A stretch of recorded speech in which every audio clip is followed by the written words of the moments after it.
வணக்கம். நம்ம இப்போ இந்த வீடியோவில் என்ன பார்க்க போகிறோம் அப்படின்னா ஏப்ரல் 2020 மேனேஜ்மெண்ட் அக்கௌண்டிங் கொஷின் பேப்பரில் கேட்ட 2 மார்க்ஸ் அண்ட் 5 மார்க் ப்ராப்ளம் தான் நம்ம இப்போ இந்த வீடியோவில் பார்க்க போகிறோம். எஸ், ப்ராப்ளம் பார்க்கலாமா? ஓகே, பாருங்க. From the following calculate average collection period. பாருங்க, கொஷின் நம்ம கொடுத்துருக்காங்க. கிரெடிட் சேல் இருக்குது, டெட்டார் இருக்குது, பில்ஸ் ரிசீவபிள்ஸ் இருக்குது. ஓகே, இப்போ நம்மளை என்ன கால்குலேட் பண்ண சொல்லியிருக்காங்கன்னா ஆவரேஜ் கலெக்ஷன் பீரியட் கண்டுபிடிக்க சொல்லியிருக்காங்க. ஆவரேஜ் கலெக்ஷன் பீரியடோட ஃபார்முலா என்ன அப்படின்னு பார்த்தீங்கன்னா number of days in a year or number of month in a year divided by debtor turnover ratio. இப்போ நமக்கு பார்த்தீங்கன்னா டெட்டா டர்ன் ஓவர் ரேஷியோ ப்ராப்ளமில் கொடுக்கல. ஃபர்ஸ்ட் நம்ம அதை கண்டுபிடிக்கணும். அப்போ அதுக்கான ஃபார்முலா தான் இந்த credit sale divided by average account ரிசீவபிள்ன்றது. கிரெடிட் சேல் ப்ராப்ளமில் இருக்குது அண்ட் இங்கே ஆவரேஜ் அக்கௌண்ட் ரிசீவபிள் இல்லை. பிகாஸ் ஆவரேஜ்ன்றது எப்போ பண்ணுவோம் அப்படின்னா ஓப்பனிங்கும் க்ளோசிங்கும் நமக்கு டெட்டாஸோ பில்ஸ் ரிசீவபிளோ கொடுத்தாதான். இங்கே வெறும் டெட்டாஸ் பில்ஸ் ரிசீவபிள் தான் இருக்குது, தவிர ஓப்பனிங் க்ளோசிங் கிடையாது. அதனால் இது ரெண்டுத்தையும் ஆட் பண்ணால் வெறும் அக்கௌண்ட்ஸ் ரிசீவபிள்ஸ் என்னன்றது தெரியும். அப்போ credit sale divided by accounts receivable போட்டோம் அப்படின்னா பார்த்தீங்கன்னா நமக்கு கிடைச்சிரும் டெட்டா டர்ன் ஓவர் ரேஷியோ. பாருங்கள், credit sale 30,000 and accounts receivables 5,000. அப்போ இதை டிவைட் பண்ணோன்னா 5.45 டைம்ஸ்ன்னு வந்துருச்சு. இதுதான் டெட்டா டர்ன் ஓவர் ரேஷியோ. இப்போ நமக்கு டேஸ்லையும் கண்டுபிடிக்கலாம், மந்த்லையும் கண்டுபிடிக்கலாம். பாருங்கள், days in a year divided by debtor turnover ratio, month in a year divided by debtor turnover ratio. ரெண்டுமே ஆவரேஜ் கலெக்ஷன் பீரியட் தான். இப்போ டேஸ்ன்னும் போது 365 டேஸ், மந்த்ன்னும் போது 12 மந்த்ஸ். பாருங்கள், போட்டோன்னா 67 டேஸ் வருது ஆர் 2.2 மந்த்ஸ். ரெண்டுத்துல எப்படி வேணாலும் நம்ம சொல்லலாம். ஓகே, இப்போ நெக்ஸ்ட் ப்ராப்ளம் பார்க்கலாமா? Okay, calculate break even point. Okay, பாருங்கள், நமக்கு இன்ஃபர்மேஷன் என்னென்ன இருக்குன்னா சேல்ஸ் இருக்குது, ஃபிக்ஸட் எக்ஸ்பென்சஸ் இருக்குது, அதுக்கப்புறம் direct material, direct labour, other variable expenses இருக்குது. நம்மளை கால்குலேட் பண்ண சொன்னது break even point. Break even point கண்டுபிடிக்க ஃபார்முலா என்ன அப்படின்னு பார்த்தீங்கன்னா fixed cost divided by PV ratio. அப்போ பிவி ரேஷியோ கண்டுபிடிக்கணும். பிவி ரேஷியோ கண்டுபிடிக்கிறதுக்கு நமக்கு என்ன வேணும் அப்படின்னு பார்த்தீங்கன்னா கான்ட்ரிபியூஷன் வேணும். அப்போ கான்ட்ரிபியூஷன் ஃபர்ஸ்ட் எப்படி கண்டுபிடிக்கணும் அப்படின்னா நம்ம சேல்ஸ் மைனஸ் வேரியபிள் காஸ்ட் தான் கான்ட்ரிபியூஷன். ஸோ அதுக்கு நமக்கு வேரியபிள் காஸ்ட் வேணும். பாருங்கள், direct material 2 lakh, direct labour 1,20,000, other variable பார்த்தீங்கன்னா 80,000. மொத்தத்தையும் ஆட் பண்ணோம்னா நமக்கு டோட்டல் வேரியபிள் காஸ்ட் கிடைக்கும் 4 lakh. அப்போ சேல்ஸ்லேருந்து இந்த வேரியபிள் காஸ்ட்டை மைனஸ் பண்ணோம் அப்படின்னா கான்ட்ரிபியூஷன் கிடைக்கும். சேல்ஸ் பாருங்கள் 6 lakh, 6 lakhல 4 lakh போயிடுச்சுன்னா 2 lakh தான் கான்ட்ரிபியூஷன். அப்போ பிவி ரேஷியோ போட்டுடலாமா? Contribution by sales into 100. Contribution நம்ம கண்டுபிடிச்சிருக்கோம் 2 lakh அண்ட் சேல்ஸ் ப்ராப்ளமில் இருக்குது 6 lakh இன்டூ 100 போட்டோன்னா 33.33% வருது. ஓகேவா? எஸ். இப்போ இதை யூஸ் பண்ணி நம்ம பிரேக் ஈவன் பாயிண்ட்டை போட்டுடலாம். பிரேக் ஈவன் பாயிண்ட்டோட ஃபார்முலா என்ன? Fixed cost divided by PV ratio. Fixed cost இங்கே கொடுத்துருக்காங்க பாருங்கள் 1,50,000 டிவைடட் பை பிவி ரேஷியோன்றது 33.33. இதை நம்ம ரவுண்ட் பண்ணிக்கலாம். டெசிமலில் இருக்கு இல்லையா, அதை ரவுண்ட் ஆஃப் பண்ணோன்னா 4,50,000. இதுதான் பிரேக் ஈவன் பாயிண்ட். புரிஞ்சுச்சா? நெக்ஸ்ட் ப்ராப்ளம் பார்க்கலாமா? Okay, from the following asset side of balance sheet of S Limited for the year ended 31/12/2012 and 31/12/2013. Prepare a common size balance sheet for 2012 and 2013. இப்போ பார்த்தீங்கன்னா asset side மட்டும் கொடுத்துருக்காங்க. அதாவது cash இருக்குது, debtor இருக்குது, stock இருக்குது, land and building, plant, furniture. 2012 இருக்குது, 2013 இருக்குது. இப்போ இந்த அசெட் சைட் பேலன்ஸ் ஷீட்டை வச்சு நம்ம காமன் சைஸ் பேலன்ஸ் ஷீட் போட சொல்லியிருக்காங்க.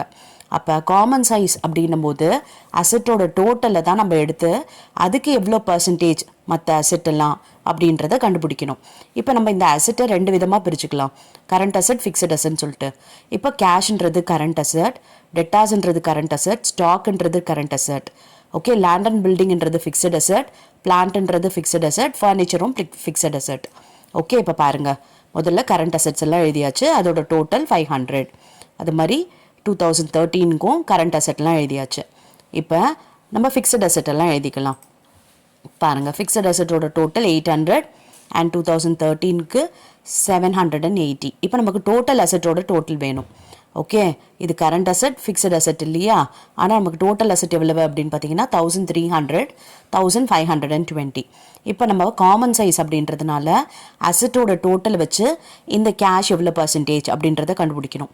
அப்போ 100 divided by 1,300, 200 divided by 1,300. Okay, 200 divided by 1,300, 500 divided by 1,300, 400 divided by 1300, அப்புறம் 300 divided by 1300, 100 divided by 1300, 800 divided by 1300 and 1300 divided by 1300. பாருங்க நமக்கு percentage கிடைச்சிருச்சு. ஓகேவா? இதே மாதிரி 2013க்கும் 140 divided by 1520 போடணும். புரிஞ்சுச்சா? அதே மாதிரி ஒவ்வொன்றுத்துக்கும் இந்த 1520 வச்சு டிவைட் பண்ணோம் அப்படின்னா நமக்கு பர்சன்டேஜ் கிடைக்கும். அவ்வளோதான். பாருங்கள், நம்ம வந்து இந்த டோட்டலில் தான் எடுத்தோம் இல்லையா பேஸா, அதனால இது 100, இங்கேயும் பார்த்தீங்கன்னா இது 100 வந்துடும். மீதிக்கெல்லாம் பர்சன்டேஜ் என்னன்றது தெரிய வந்துடும். இதுதான் காமன் சைஸ் பேலன்ஸ் ஷீட். புரிஞ்சுச்சா? எஸ். இப்போ நெக்ஸ்ட் ப்ராப்ளம் பார்க்கலாமா? Okay. Calculate debtor turnover ratio from the following data.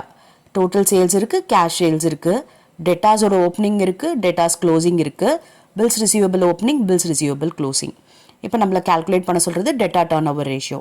அதுக்கான ஃபார்முலா என்ன? Credit sale divided by average accounts receivable. இங்கே நம்ம ஆவரேஜ் கண்டுபிடிக்கலாம், பிகாஸ் நம்மக்கிட்ட ஓப்பனிங்கோ க்ளோசிங்கோ இருக்கிறதுனால. எஸ், முதல்ல கிரெடிட் சேல் என்னன்றதை கண்டுபிடிப்போம்.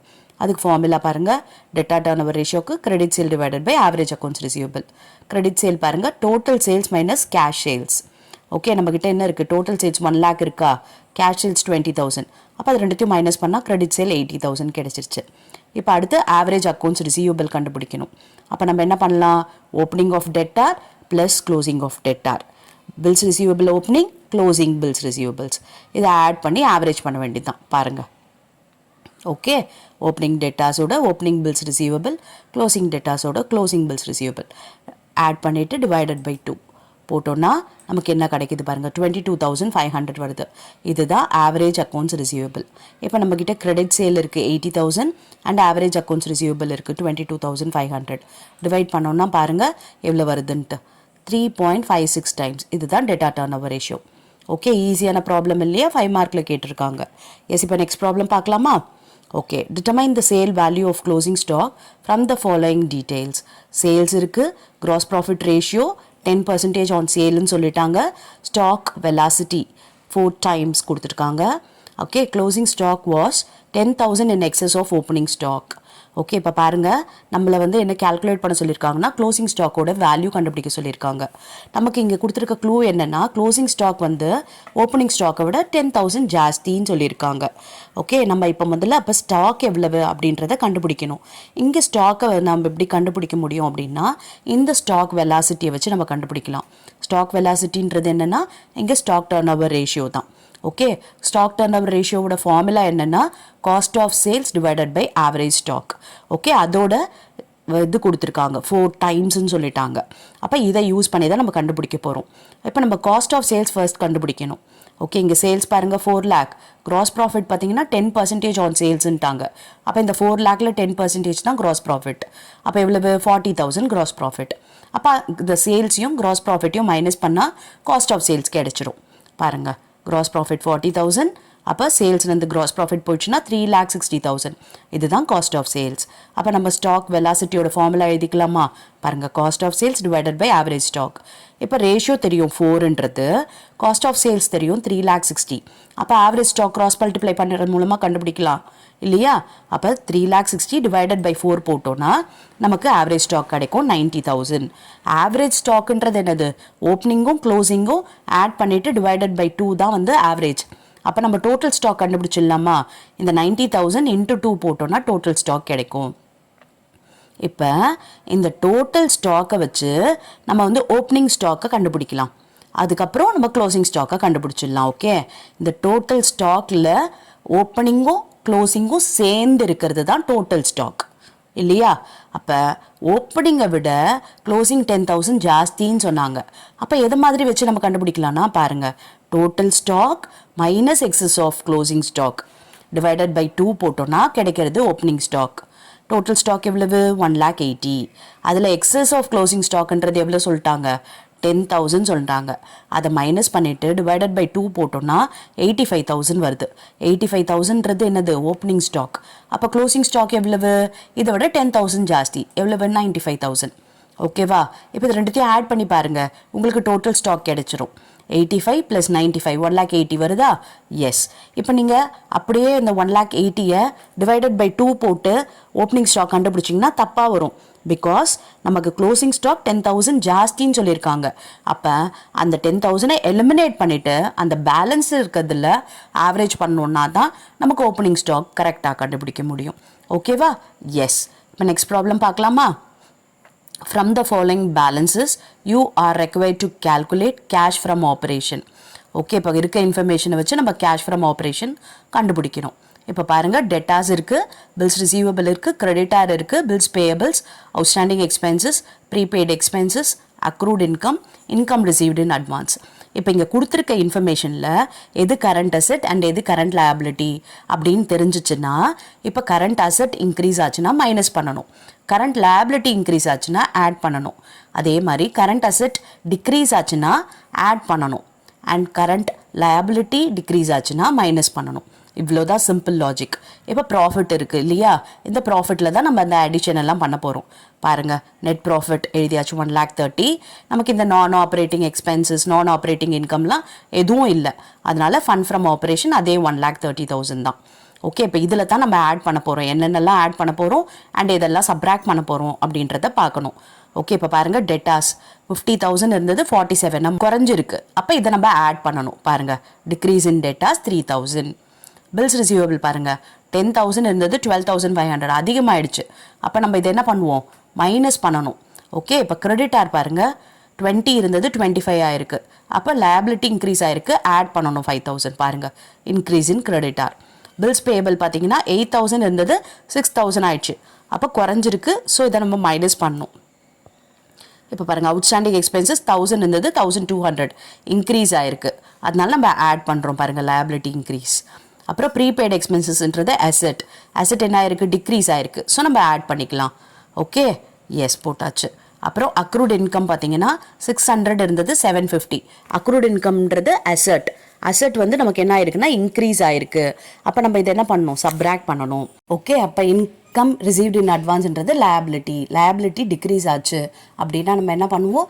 சப்ராக்ட் பண்ணணும். பாருங்கள், நான் சொன்னது எல்லாத்தையும் சப்ராக்ட் பண்ணியிருப்போம். பாருங்கள், பில்ஸ் ரிசீவபிள் சப்ராக்ட் பண்ணியிருக்கோம், அடுத்து பில்ஸ் பேயபிள்ஸ் வந்து நம்ம சப்ராக்ட் பண்ணியிருக்கோம், அதுக்கப்புறம் அக்ரூட் இன்கம் நம்ம வந்து சப்ராக்ட் பண்ணியிருக்கோம், அதுக்கப்புறம் இன்கம் ரிசீவ்டு இன் அட்வான்ஸும் சப்ராக்ட் பண்ணியிருக்கோம். ஓகேவா? ஸோ இதெல்லாம் அட்ஜஸ்ட் பண்ண பிறகு வர்றது தான் கேஷ் ஃப்ரம் ஆப்ரேஷன். பாருங்கள், 1,33,600. ஓகே, இப்போ நெக்ஸ்ட் ப்ராப்ளம் பார்க்கலாமா? With the following data for 60% activity prepare a budget for 80% activity. 60% ஆக்டிவிட்டியோட டேட்டா இருக்குது, நம்ம 80% ஆக்டிவிட்டிக்கு நம்ம போடணும். என்னென்ன கொடுத்துருக்காங்க பாருங்கள், material, wages, administrative overhead, factory overhead. Assume that production at 60% activity is 240. 60% ஆக்டிவிட்டிக்கு 240 தான் நம்மளோட ப்ரொடக்ஷன் சொல்லியிருக்காங்க. இப்போது நம்ம வந்து 80%க்கு எவ்வளவு ப்ரொடக்ஷன் அப்படின்றத கண்டுபிடிக்கணும். ஜஸ்ட் ஒரு க்ராஸ் மல்டிப்ளை தான். ஓகே, 60க்கு 240னா 80க்கு 320. இப்போ மெட்டீரியல் பாருங்கள், பர் யூனிட் 10ன்னு சொல்லிட்டாங்க. அப்போ 240யோட மல்டிப்ளை பண்ணால் 2,400. அதே 10 இந்த 320யோட மல்டிப்ளை பண்ணோன்னா 3,200. வேஜஸ் அதே மாதிரி தான், 6 per unit. அப்போ 6 into 240 and 6 into 320. ஓகே, இப்போ அட்மினிஸ்ட்ரேட்டிவ் ஓவர்ஹெட் பாருங்கள், 2,400. அதில் 10% வேரியபிள்னு சொல்லிட்டாங்க. அப்போ அதுக்கு அர்த்தம் என்னென்னா 10% வேரியபிள், பேலன்ஸ் 90% ஃபிக்ஸடுன்னு அர்த்தம். இப்போ வேரியபிள் காஸ்ட் பொறுத்த வரைக்கும் பர் யூனிட் எப்போவுமே சேமாக வரும் அண்ட் அமௌண்ட் வந்து மாறி வரும். ஆனால் ஃபிக்ஸட் பார்த்தீங்கன்னா பர் யூனிட் மாறும் அண்ட் அமௌண்ட் வந்து சேமாக வரும். இப்போ பாருங்கள், இதில் இது பர் யூனிட் 10,6 இதுவும் 10,6 இருக்குது பாருங்கள். அமௌண்ட் ஆனால் வேரி ஆகுது பாருங்கள், அதுதான் இது வந்து வேரியபிள் காஸ்ட். ஓகே, இப்போ நம்ம இந்த அட்மினிஸ்ட்ரேட்டிவ் ஓவர் ஹெட்டுக்கு 10% வேரியபிள் அப்படின்னு சொன்னாங்க இல்லையா? அப்போ இதில் 10% எவ்வளவு? 240. அப்போ அந்த 240 ருப்பீஸ் வருது. இந்த 240 வச்சு டிவைட் பண்ணோம் அப்படின்னா 1 ரூபி வரும். பாருங்கள், இது 240ன்றது அமௌண்ட், அது வந்து டிவைடட் பை 240 வச்சு பண்ணோன்னா ருப்பி வந்து 1 ஆயிடுது. ஸோ இதே 1 ருப்பி தான் இங்கே. எவ்வளவு யூனிட்ஸ்? 320 யூனிட்ஸ். அதனால் 1 into 320 போட்டோன்னா 320 வந்துடுச்சு. இதே மாதிரி தான் இந்த ஃபேக்ட்ரி ஓவர் ஹெட் 20% வேரியபிள் சொல்லிட்டாங்க. அப்போ இந்த 6,000ல் 20%ன்றது எவ்வளவு?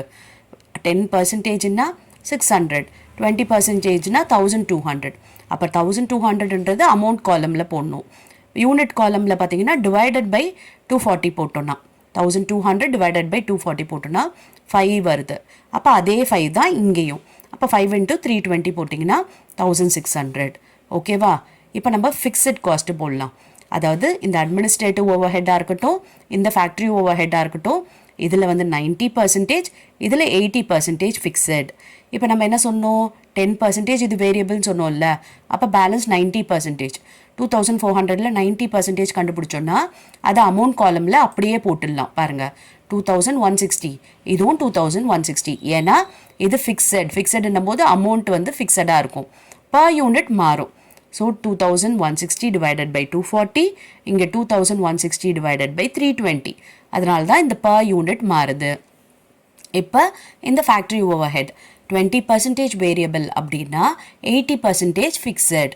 அப்போ இந்த 6000ல் 80% கண்டுபிடிச்சோன்னா 4800 வருது. அமௌண்ட் காலமில் சேமாக போட்டோம் பாருங்கள். பர் யூனிட்க்கு 4800 divided by 240, 4800 divided by 320. Okay, அப்போ இங்கே 15 வந்துருச்சு. ஸோ நம்ம இதோட டோட்டல் போட்டோம் அப்படின்னா நமக்கு பர் யூனிட் வந்து 240 யூனிட்ஸ்க்கு எவ்வளோன்னு தெரியும், அண்ட் 320 யூனிட்ஸ்க்கு எவ்வளோன்னு தெரியும். பாருங்கள், இது 51, இது 43.75. ஓகே, அமௌண்ட் காலம் பாருங்கள், இது 12,240, இது 14,000. இதுதான் டோட்டல் ஓவர் ஹெட். புரிஞ்சுதா? ஈஸியாக இருக்கா? 60க்கு அவங்க கொடுத்துருக்காங்க, நம்ம இந்த 80% ஆக்டிவிட்டிக்கு நம்ம ஒர்க் அவுட் பண்ணுறோம். இது பார்த்தீங்கன்னா உங்களுக்கு வந்து இப்போ சிலபஸில் இல்லை. ஆக்சுவலி முன்னாடி பார்த்தீங்கன்னா இந்த கேபிட்டல் பட்ஜெட்டிங் நம்மளோட சிலபஸில் இருந்தது மேனேஜ்மெண்ட் அக்கௌண்டிங்கில். இப்போ வந்து நமக்கு கேபிட்டல் பட்ஜெட்டிங் வந்து இல்லை, ஃபினான்ஷியல் மேனேஜ்மெண்ட்டில் போயிடுச்சு. எனிவேஸ் நான் இதை வந்து எப்படி போடணுன்றதை எக்ஸ்பிளைன் பண்ணுறேன். அ project cost 5 lakh and yield an annual cash inflow of 1 lakh for 7 years. Calculated payback. ரொம்ப ஈஸி தான். Initial investment divided by annual cash inflow, அவ்வளவு தான். Okay, original investment, initial investment எல்லாமே ஒன்று தான். Annual cash inflow, original investment எவ்வளவு? 5 lakh. Annual cash inflow எவ்வளவு? 1 lakh. அவ்வளோ தான். இது ரெண்டுத்தையும் டிவைட் பண்ணிங்கன்னா பாருங்கள், பே பேக் பீரியட் 5 years. ஈஸியாக இருந்ததா? ஓகே, இப்போ நெக்ஸ்ட் வீடியோவில் நம்ம 10 mark ப்ராப்ளம்ஸ் எப்படி சால்வ் பண்ணணுன்றதை பார்க்கலாம். Thank you for your patient listening.